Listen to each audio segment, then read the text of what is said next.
So I guess I'm not sure why, if other countries across the world are able to grow industrial hemp and have not had reportedly any problems with marijuana, why can't the United States do the same?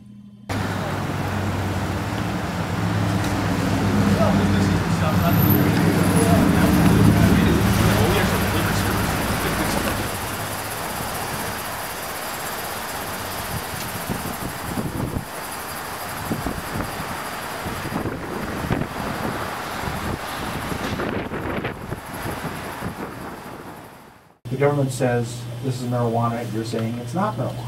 I would say this. I would say that the Controlled Substances Act, which defines marijuana, specifically excludes the non-viable seeds and the oil that you make from those seeds, along with husk and other sorts of things. They're specifically excluded from regulation as marijuana. And those, it is our position that in doing so, Congress intended to protect the legitimate hemp industry, which is what these two fellows would like to be a part of, obviously. David, if it became legal, have you guys identified markets that you could sell the product to?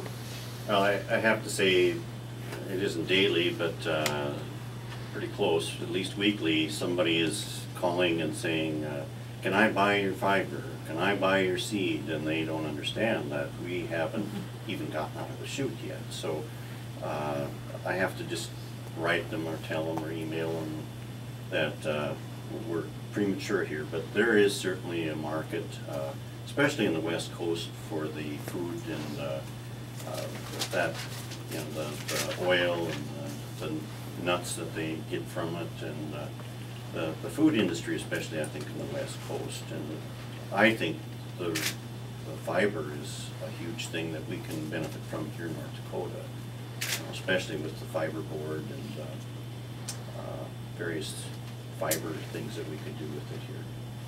I mean, I'm not sure why the DEA is against industrial hemp, but I think the idea that any farmer who would go to the trouble of getting a state license, register for a state license, reveal to the Ag Department the GPS location of his field, I doubt that that person would try and grow drug marijuana at that location. It's pretty obvious that if NDSU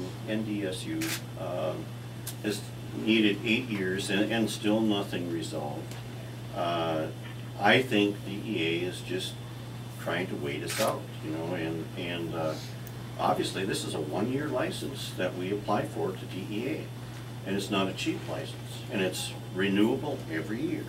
So all they have to do in North Dakota is to wait us out for 5-6 months till, say, June 1st without acting on it, and it's a de facto denial of our license. At that rate, we will never be able to get a license from DEA, and that's part of the frustration. It never was a mention of industrial hemp at all. I noticed they even put industrial hemp in quotation marks in their brief. I'm surprised they even mentioned industrial hemp, because every chance that I've seen, or every place that I've seen them use it, they've referred to it as marijuana, and that's their definition, because it's in the same genus and species.